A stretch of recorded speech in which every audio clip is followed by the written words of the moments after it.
أعوذ بالله من الشيطان الرجيم. بسم الله الرحمن الرحيم. يا أيها النبي إذا طلقتم النساء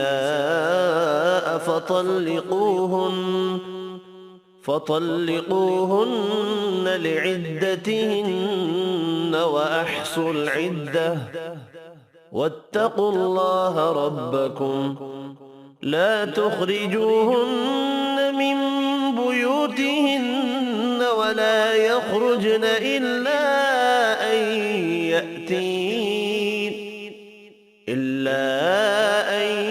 يأتين بفاحشة مبينة وتلك حدود الله ومن يتعد حدود الله فقد ظلم نفسه لا تدري لعل الله يحدث بعد ذلك أمرا. فإذا بلغن أجلهن فأمسكوهن بمعروف أو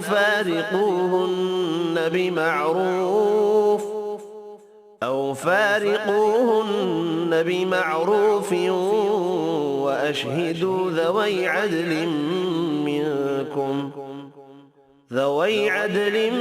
منكم وأقيموا الشهادة لله ذلكم يوعظ به من كان يؤمن بالله واليوم الآخر ومن يتق الله يجعل له مخرجا ويرزقه من حيث لا يحتسب ومن يتوكل على الله فهو حسبه إن الله بالغ أمره قد جعل الله لكل شيء قدرا. واللائي يئسن من المحيض من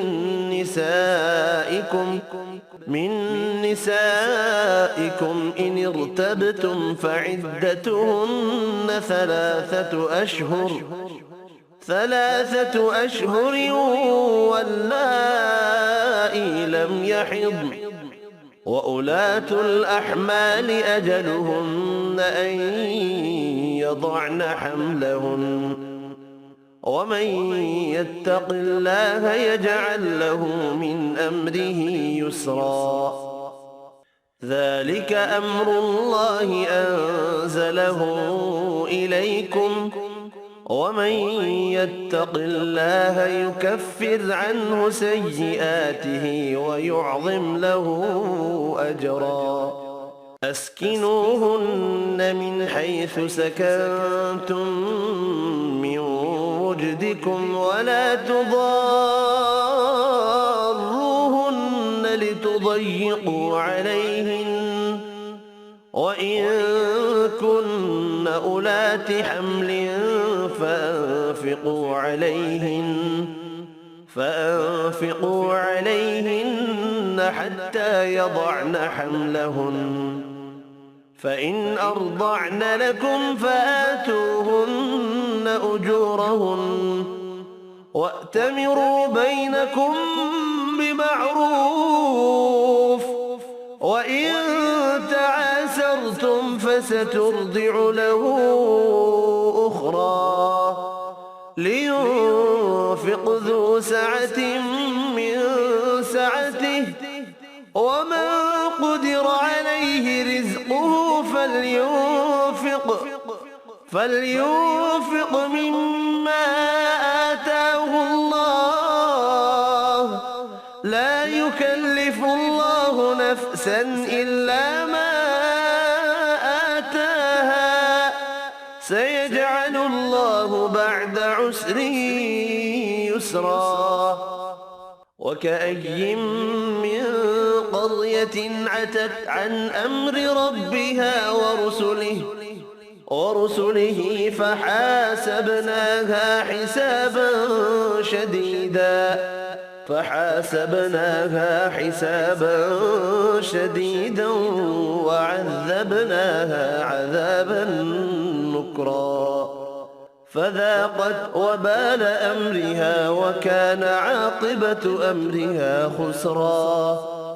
أعد الله لهم عذابا شديدا فاتقوا الله يا أولي الألباب الذين آمنوا قد أنزل الله إليكم ذكرا رسولا يتلو عليكم آيات الله مبينات ليخرج الذين آمنوا وعملوا الصالحات من الظلمات إلى النور ومن يؤمن بالله